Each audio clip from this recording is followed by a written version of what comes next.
Greetings of the day, audience. Today we are back with another episode with Jaya ji. So let me give the brief introduction about her.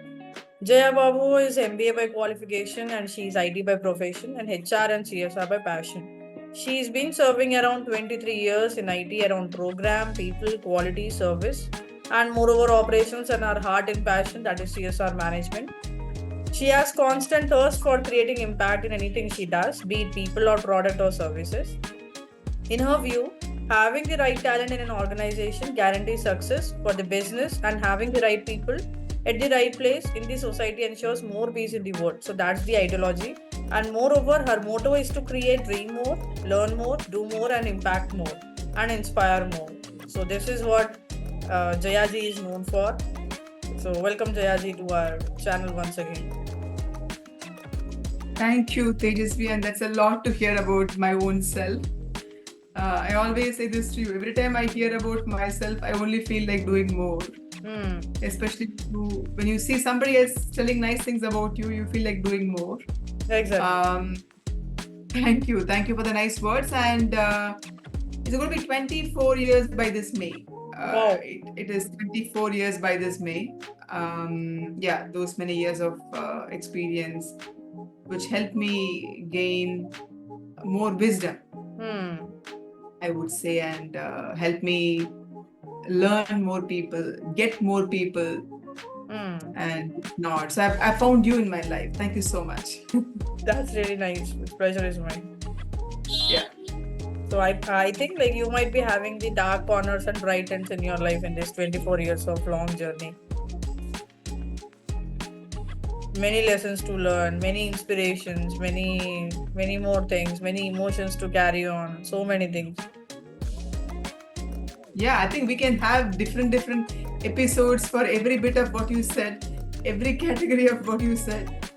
I'm happy to give different episodes of sessions with you. Those learnings, immense learning. So if that is going to help many people learn more, inspire more, I wouldn't mind doing that, Tejasvi. That's nice. So today's discussion is all around what are the best decisions which HR can make for the employees to make their journey exciting? That's a wonderful question. Thank you, Tejasvi. I always tell you, you come up with brilliant set of questions. And I can see that your questions want to unearth a lot of practical perspectives of people. Yes. Which are probably not found in theory or books, right? So that shows how much interest you have in learning new things and understanding people perspectives. Thank you so much for the great question. So your question is really nice to hear from you. Thank you. Looking forward to more such brilliant questions because those questions make us think. So you're giving us a lot of homework. Thank you so much. Yes. So your question was the best decisions that HR can take to make employees' journey exciting. Is that right, Tejas? Yes. Yeah. So I would say to make one's life exciting, it is more of the responsibility of the employee and less of it of HR and bosses. Meaning, I as an employee, have to make my journey interesting, exciting. It is mostly in my hand and less in anybody else's hand. That's one thing I wanted to start the discussion with. And second thing is, I would probably want to use the word fulfillment than excitement because excitement is more emotional oriented. It's more around pleasure. In simple terms, right? Fulfillment is more long-term and rational oriented. It's more happiness. I think you all know the difference between pleasure and happiness, right? For example, when you eat ice cream, you get pleasure. When you burn candle in a room, you're giving light to others. You're giving happiness to others. So that's the difference between pleasure and happiness and ice cream eating and candle burning. It's getting a bit philosophical, but the point is, I think we should encourage children to adults to use the word fulfillment than excitement because excitement is more temporary and emotional nature oriented. And so what excites you may not excite me. What excites me may not excite you, right? For example, if you ask a child, hey, what excites you? The child may say, I want to bunk my school and eat ice cream the whole day. Yes. Because as far as the child is concerned, that excites him or her. But as a parent, you want your child to go to school, get some learning, get some education. Yes. And you want your child to say, Mom, I want to go to school, as that will excite me. You will want your child to say that he or she wants to go to school, as that would excite them. So tell me, which excitement you would prefer your children to say they are inclined for? Yes, of course, going to school. Going to school, right? So different people will have different excitement. So fundamentally, what I'm trying to say here is we should teach the right excitement in a very positive way. We should teach children and adults the word fulfillment, and then go on from there. Now, coming back to employee concept, different employees have different skill sets, upbringing, education background, cultural differences, right? Linguistic skills, aspirations, whatnot. So obviously, what can make an employee A fulfilled versus what can make an employee B fulfilled will be different. Exactly. For example, money could excite employee A, whereas on-site opportunity could excite employee B, and nice manager concept could excite employee C. Variable pay could excite employee D. Work-life balance could excite employee E. Or nice team members, nice culture could excite employee, etc., etc. Right? So the excitement factors could differ between employees. Not all will have the same excitement factors. So it is important that we teach from childhood the right excitement factors, so they extend the same thing in organization also. For example, if an employee says, hey, arrange for me Zumba classes all the time when I'm in office, then there is something wrong. Boss, where is your work, right? And give me more number of holidays. Yes. Or give me more number of work from home. Boss, you need to collaborate as well. You need to do productivity as well. And you need to deliver as well. So there are a lot of people who talk about work-life balance these days, and they talk about life mostly and work less. So work hard is the least talked about thing today. Life balance is the most talked about thing. So yes, exactly. First work and then we'll talk about balance, right? So yes. Without even working. And I really wonder, people who just enter their career talking about work-life balance. They are in their bachelorhood. Very light assignments. What is there to balance?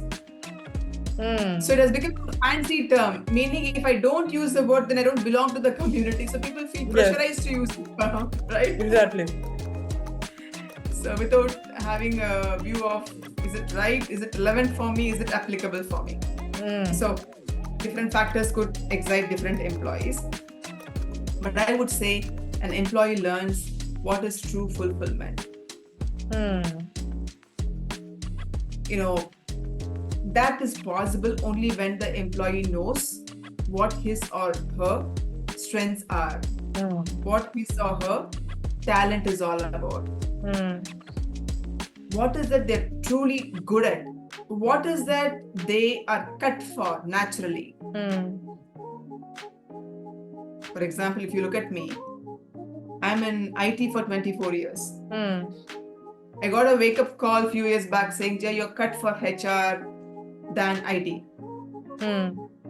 That I didn't deliver in IT, but if you ask me, if it were to be HR, probably you have delivered more. So I got that realization very late in my life. Oh. They say nothing is ever late, but trust me, no.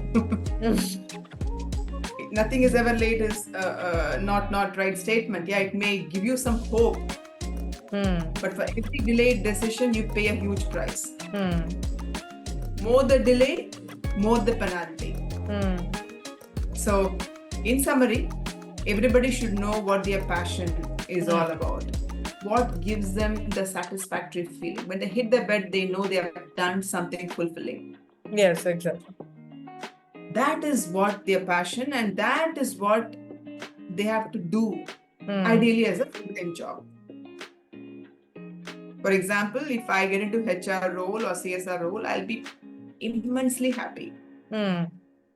Immensely happy. Because that is my cup of strength. Exactly. Now, ideally speaking, you should know it early on in your career. If you look at the current generation, the millennials and the late millennials and Gen Z and Alpha, they're very clear. They're very clear as to what they even want to study. Exactly. Many of them don't choose conventional engineering and MBBS and other things. They choose digital marketing. And they choose, different types of architecture. So they choose their education itself based on their preference. They choose journalism. Earlier, journalism looked like an exclusive thing for only a few people. Today, many people with good skills around communication, good skills around facts reading, and good interest in research and fact finding, they kind of choose journalism. So today, children are more keen to do education on subjects that they are interested in. And they expect the same thing for employment. They choose a job that fulfills their passion.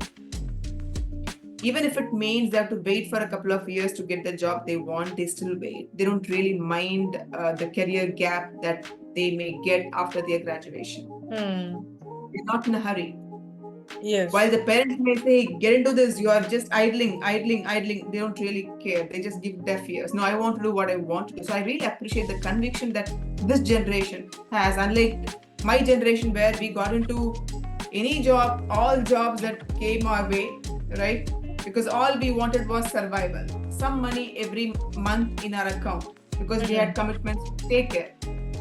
We never even thought about passion those days, right? Much. Maybe there were some people who thought about it, but at least majority did not. And then we started. How you came into passion? Like how you identified that HR is your passion? Yeah, see, all my 24 years, Tejasvi, though I have been into program management, operations, service, strategy, whatnot, deep inside my heart, I had the inclination for doing something good for people. Okay. Either inside my company where I worked or outside my company as part of my CSR. That's something I've always been doing. I used to go to schools and provide sessions on education, importance of education, discipline, time management, whatnot. Inside my organizations, I would deliver sessions on, leadership skills. I would help HR in hiring the right people, sharing best practices around hiring and talent development and management. Somehow this topic has always been attractive to me. And 10 years back, I got an inner calling, to tell the truth. I just buried that. I just buried that. I will take it fully on me. And then 4 or 5 years back, when I got the calling again, I thought this time I'm not giving up. I'm not burying it. I'm going to give life and shape to that and then make it really happen, right? Yes. So how do you find your passion? There are plenty of ways you can find your passion. One simple thing is find out what you do or what you like to do during your free time. What you like to do during your free time without complaining of boredom, without complaining of tiredness, that's your passion. So, during my free work hours, off work hours, weekends, I used to be in schools and colleges mostly ever since I started my career. But it took a while for me to realize that was my passion, right? What it is, and now I pursue it in a way I'm able to. But eventually it will become a full-time job also. Looking for that day to happen soon. Now, coming back to the discussion that we were having, Tejasvi, yes, so one needs to know what the passion is and then pursue the development and growth in that path. Is everybody lucky to find their passion? No. Many people don't even get it.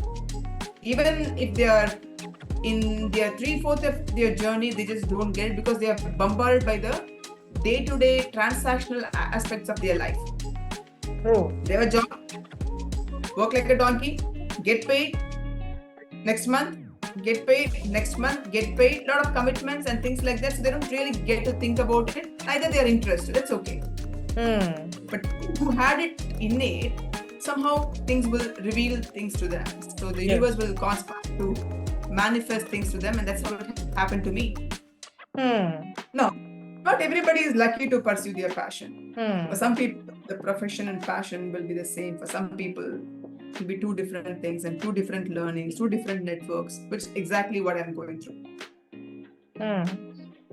So once you get a job that really fulfills your passion, is when your journey becomes truly exciting or fulfilled. Where you're able to learn constantly, you're able to enrich your deliverables constantly. Because if you deliver things without learning, without upskilling, you'll only be delivering to the requirements of the company. Yes. Whereas if you learn something outside, either you go for a training or a formal certification, you bring the industry practices back to the company, thereby you start to question the standards that the company has set and then outperform, deliver more. You will start to question the status quo, you will start to question the conservative thoughts, you will start to question the traditional mindsets. Yes. So you'll become value added for the company, you'll become a value added member for the company only when you learn more outside. Yes. If you purely rely on the learnings that the on-the-job work gives, then you're failing to understand what putting signature on your job means. When Tejasvi does a role, people should be able to say, this role has got Tejasvi's signature, which means only she can do it that beautifully, nobody else. I bet. Right? That is the kind of branding as an employee we should make in any role that we pick up. Exactly. And that is possible only when you have the fulfillment, only when you like what you're doing. Now, will everybody get a job that they like? Not necessarily. Yes. Not necessarily. Or can they afford to not like and not perform? Not possible. They need bread butter. And there comes the emotional intelligence part. Whereby, even though I may do a job that I'm not really interested in, I still have to deliver with the highest quality and accuracy possible because I'm contracted by the organization and I'm for my talent. I should not disappoint the company that hired me. That mindset, unfortunately, in any population, it is 20 to 25%. They just say. Oh my God. Yeah. Don't think all those who have jobs enjoy their jobs. No. Irrespective of whether everybody enjoys their job or no, doesn't matter what the given job is, I will do it elegantly. I'll be bound by the work ethics. It's just 20 to 25% population. Whether you take teachers in school, whether you take politicians in a political party, whether you take nurses in a hospital, doctors in a hospital, farmers in farming, retail, consumer, banking, any industry you take, it is only that 20%, whether they like or no, they may have a passion. Job may not be theirs. They still do their best. So I would advocate that if at all HR can do something, you asked me, right, how HR can make an employee's journey exciting. HR cannot truly make an employee's journey exciting. But what HR can do is, because I told you, making my journey exciting is my responsibility. I'm accountable for it. Exactly. The journey is not exciting. It is because of a few reasons, and primary reason is I don't know what I'm doing. Period. Now, I may still know what I want to do, what I like. Sometimes my environment may not support. That is when HR comes into play. Ideal HR should create a fair environment for all employees, where skill development is the topmost priority. Nurturing talent is the topmost priority. Culture of learning is the topmost priority. Career development, advancement, opportunities creation is the topmost priority. Tejasvi, if you look at any statistics around HR, the turnover, there are plenty of reasons why employees might turn over fast, right? The topmost reason for employee turnover across industries is that lack of career development and career advancement. We all may think, I'm sorry, Tejas, you said something? You said something, Tejas? No.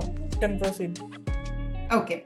So we all may assume that the topmost reason for employees to quit is lack of expected salary or less monetary benefits, low compensation package. No. In fact, to your surprise, my surprise, it's not even the top 5 reasons.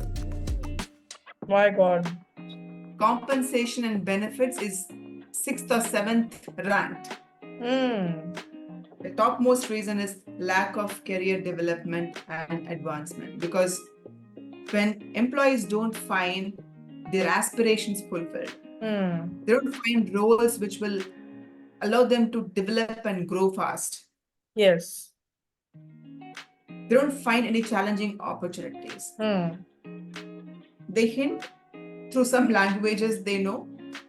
Sometimes they scream to all the ears possible. Sometimes they even cry out. And last step will be leaving. In that case, there is no point in doing exit interviews. I don't think anybody, exceptions could be very few. I don't think anybody will give honest feedback during exit interviews. And if somebody is going by exit interviews and making policy changes, they're actually not sure of what they're doing. Do stay interviews. The opposite term for exit interviews is stay interviews, where when employees are there in the company, talk to them every quarter, one-to-one basis. What hurts you? Every HR should talk to every employee at least once in a quarter, understand how happy they are with the job. What are the skill sets they have? Which skill sets they're trying to develop newly? What help they would need to develop the skills more? What advancements they expect? What challenges they have? Make it all a productive and constructive conversation, not always a conversation about toilet water is not coming, napkin dispenser is not working, or in canteen the food is not fine, parking issues. Make it a highly intelligent, productive conversation. For those administrative things, please allocate somebody else for discussion. I'm not demeaning the administrative activities, by the way, but when it comes to employee grievances, you should have focus on their career growth and development. Yes, exactly. I'm sorry, Tejas. Yes, exactly. That's true. That's when the employees will have the trust that, hey, there is somebody willing to hear what I go through. Otherwise, everybody is just talking and nobody is walking the talk, right? Exactly. And if you lose trust in your leadership team, you lose trust in the company. Whatever great products the company could be making, if you lose trust in the leadership team, you lose trust in the whole organization. So, what can HR do? The very first thing is creating a fair environment where career development and advancement is given a top priority. Exactly. How you do it? I just gave a simple sample, but there are plenty of ways how you can do, but don't ever do surveys. I'm not a big fan of surveys. I'm not a big fan of anonymous surveys because they can just give you a trend, but how authentic are the views and how attentive was the person while filling up the surveys? and how genuine are they, and how do you know why somebody is choosing A and not B unless it is ratified with the reasons. True, If it is exactly. all objective type questions, A, B, C, D, A, B, C, D, B, A, B, C, D, A, then what am I getting out of it? So I don't believe in they're just number games. I believe in one-to-one discussions, group discussions where you can generate real content for improvement. Exactly. One more question I have into this context. For example, if an employee identifies that there are some scenarios of politics which is being happening with themselves, either in the work assignments or in the organization, then if he or she reports to the HR, then how HR will tackle this to mitigate these consequences? So before even taking it to HR, I would ask the employee to define what they mean by negative politics, right? If somebody truly deserving got something versus somebody truly did not deserve not getting it, that is not negative politics. Outside it may look like favoritism, but if you look deep inside, there could be some merit. So many times the perceptions are killers, Tejasvi. Okay. So I can't just generically say, is it right or wrong, which is better, which is worse. No. We have to look at it on a case-to-case basis to see what the evidence is and what the merits are, and then take the call. But let's say there is some sense of negative politics. For example, dealing under the table, or favoritism, or groupism, whatnot. I would say that the first step that the employee has to take is get himself educated that if there are people, there will be negative politics. You cannot be without that in the system. You cannot have Mahans and Mahatmas in all the systems. If there is light, there is dark. If there is plus, there is minus. If there are people, there will be good and bad. So first of all, we have to strengthen ourselves to face such personalities in our life.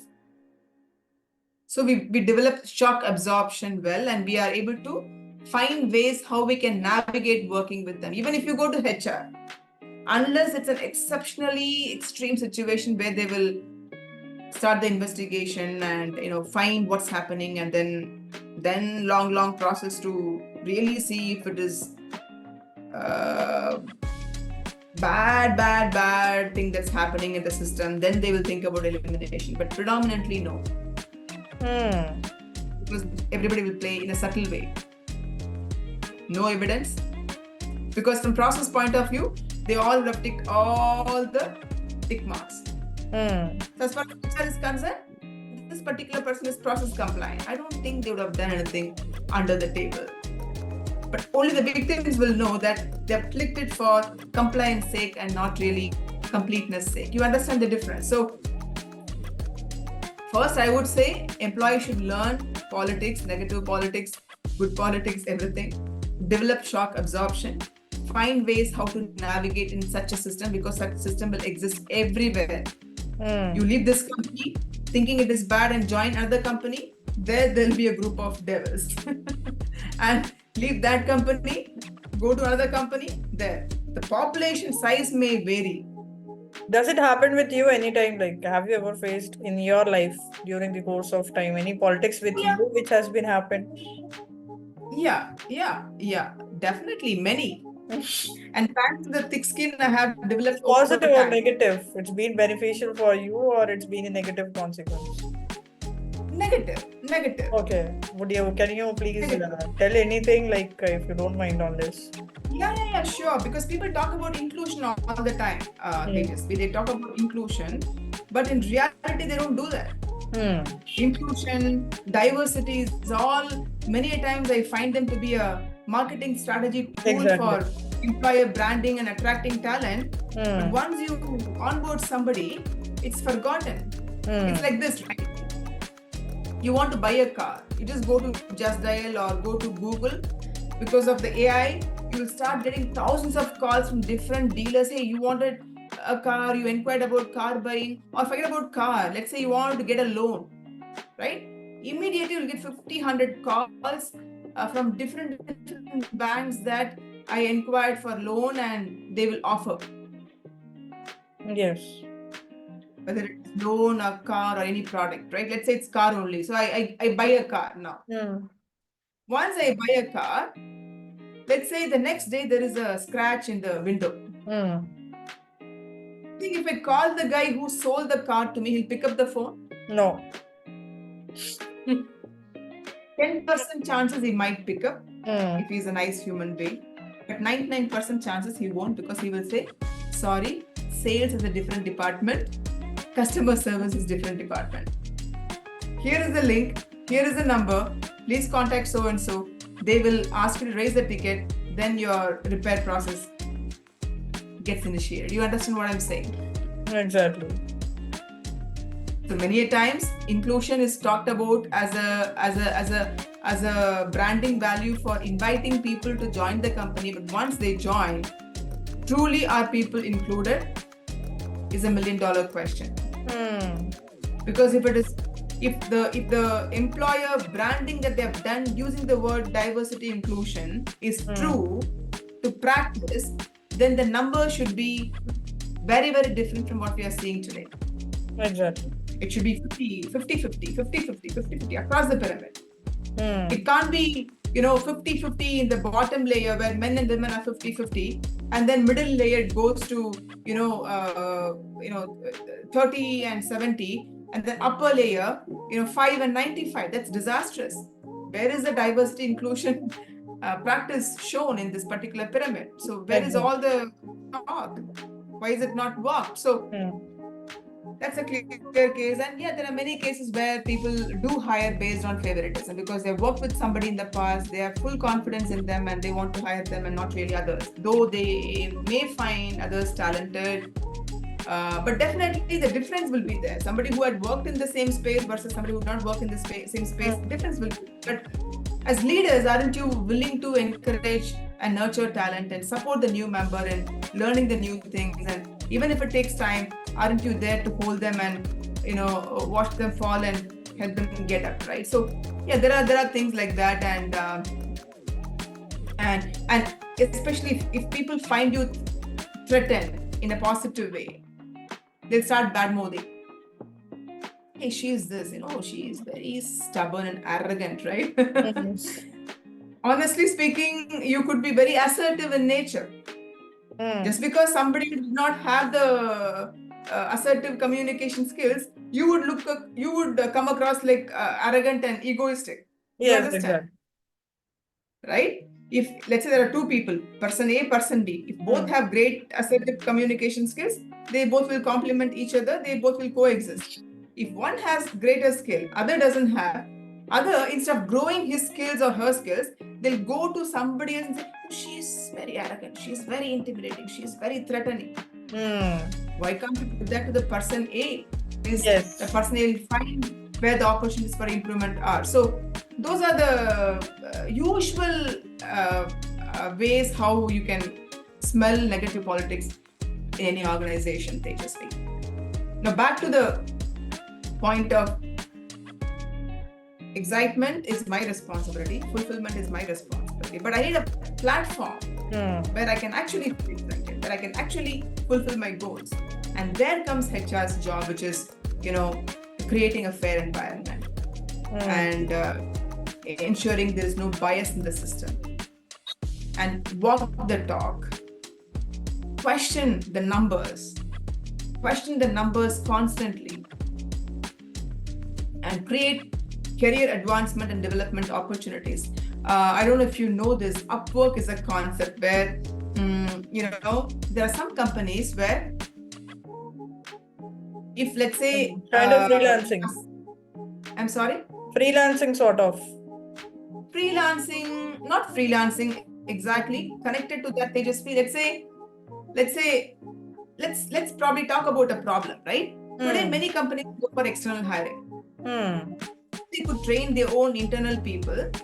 They find an easy route of external hiring. Why? Because they'll have the cake readily baked and available. But statistically, if you are able to train and develop and grow your internal talent, there are 70% chances that they won't leave you even for 10 years. There are 70% chances statistically that those whom you groomed and trained and developed and grown will not leave you in 70% of the cases. Many companies don't understand. Go for external hiring. That's fine. There are some companies which felt the pain of employees. You know what they started doing? Instead of going for external hire, they developed something called Upwork. What it means is, wherever they find new skills to be developed by employees. Currently, only a few employees have it, and not many of them, but companies growing in a direction where this particular skill set is required, not all of them have it.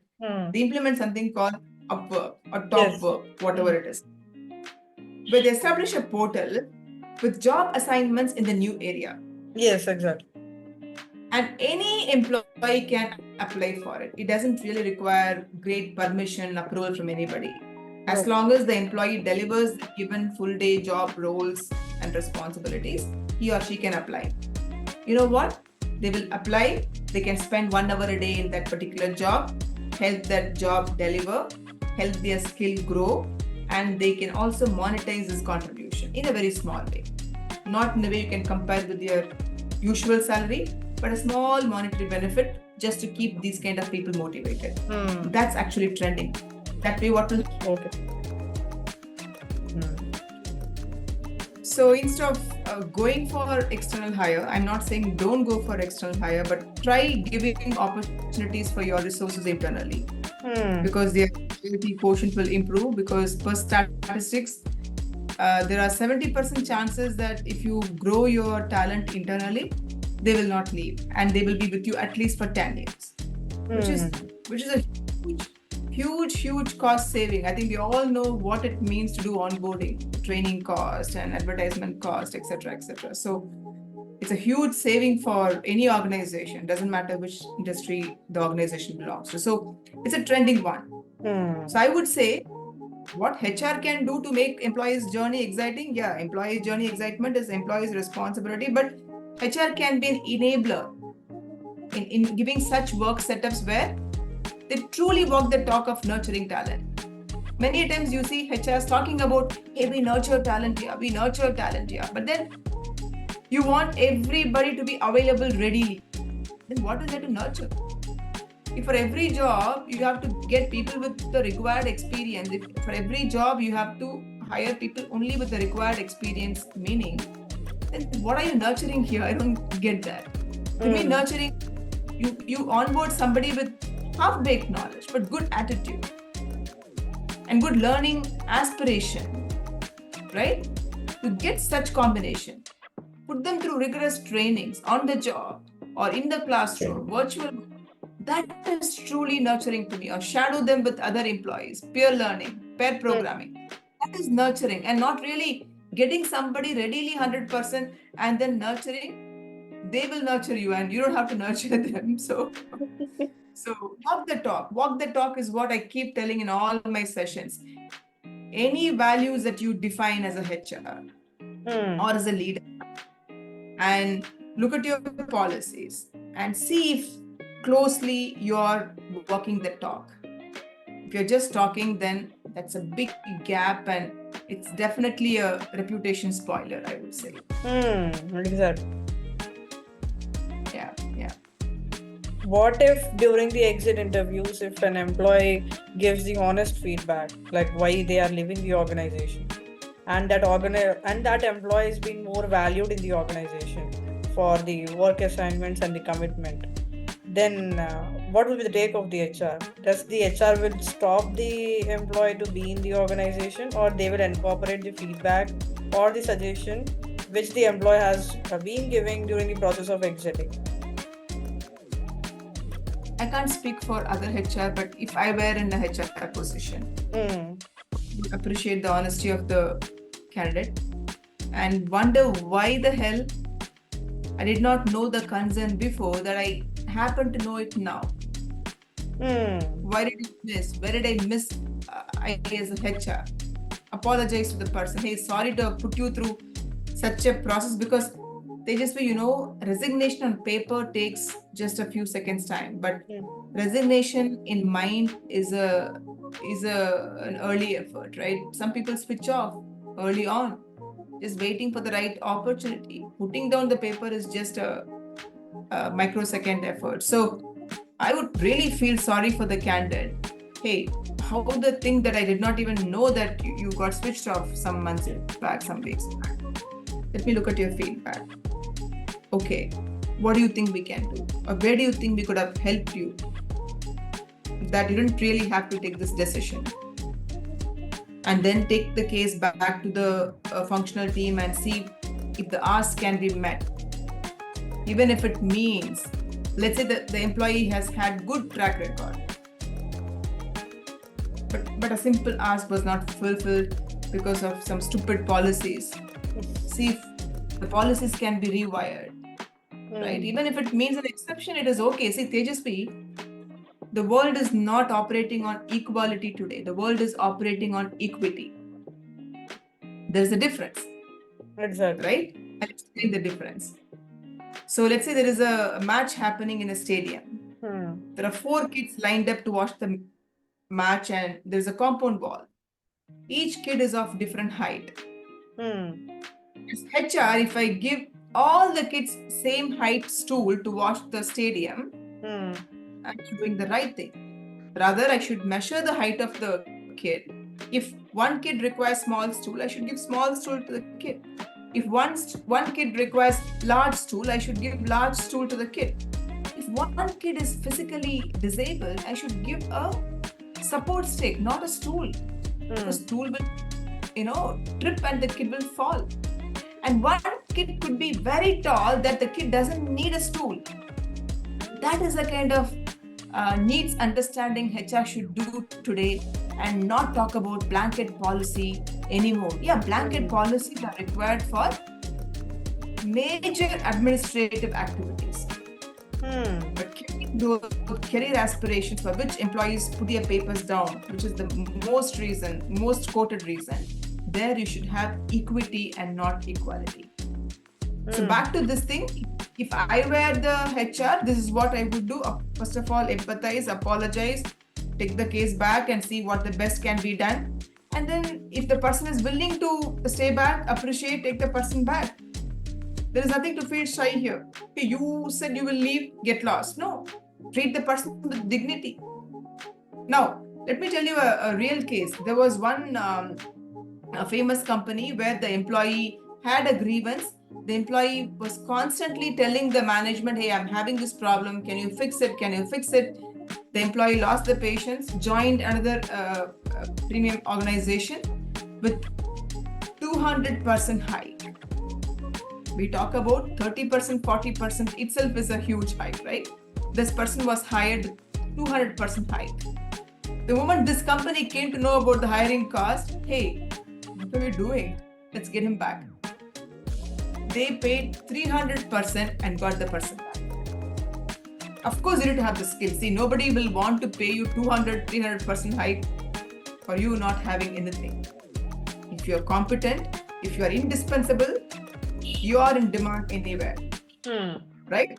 Because both the companies, the new company and the old company, felt the guy's relevance and competency, they hired him with 200%, 300%. The point is, once somebody took this cake is when these guys realized the value of this cake, not until then. And number 2, I always tell, keep yourself relevant, keep yourself indispensable. You need to have your identity, else anybody can take you for granted, anybody can lay you off anytime. Now, despite somebody having a great skill, sometimes system may not know. That's because of its poor sensory skills. So, Tejasvi, we talk about talent all the time. Hire the right talent, but hiring the right talent requires a talent. Do you know that? How many candidates have we really missed because we didn't know to ask the right question to unearth the potential of the candidate? How many times have we lost candidates because we just went by what the candidate said on face value, but not really going beyond the answers? Hey, Maybe you're good at something and not this. How many of us do that? Hey, you seem to be a good fit for this job and not this. Are you fine with this? That's talent hiring by talent. So because the hiring funnels don't have the required talent all the time, they miss a lot of talent around. Honestly, talent shortage is a hyper created term. It's not truly an issue because there is wealth of talent around you, around me. Just that we don't have the right talent to recognize the right talent, and that is why there is shortage. But right people know whom to hire and whom to hire and groom and develop, and whom to probably not count. Exactly.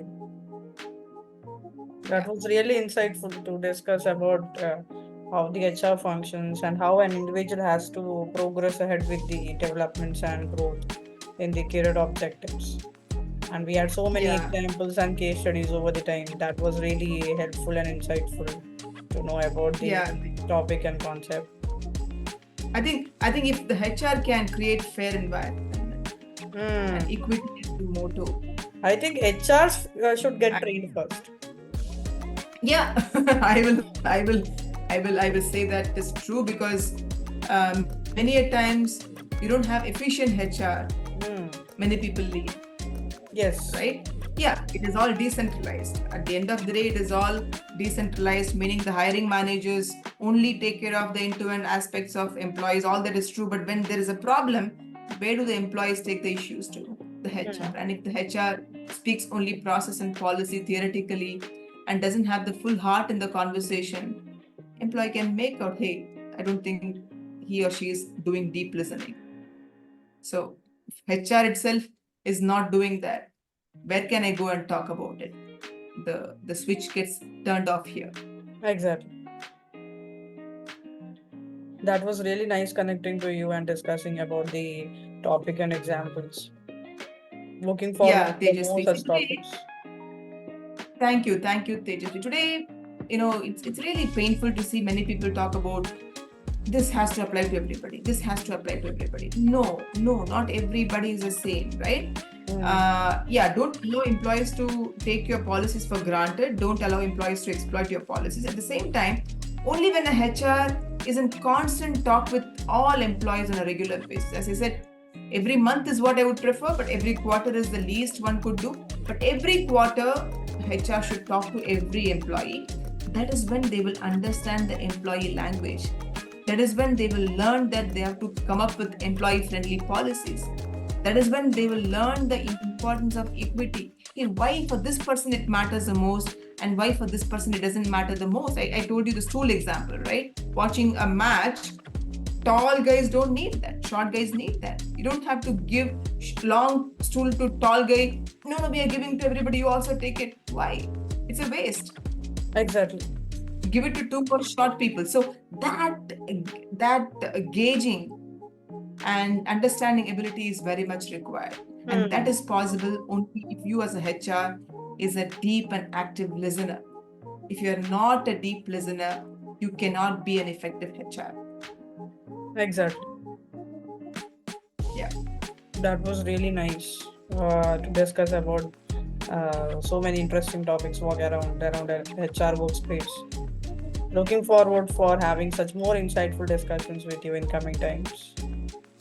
Thank you, Tejasvi, and I appreciate your questions to me, and they help me structure my thoughts and help me share. If anybody listening to this gets some additional thoughts of how well they can make better decisions, what contributions they can make in making employees' journey exciting, and how it is a responsibility of employees to make their journey exciting.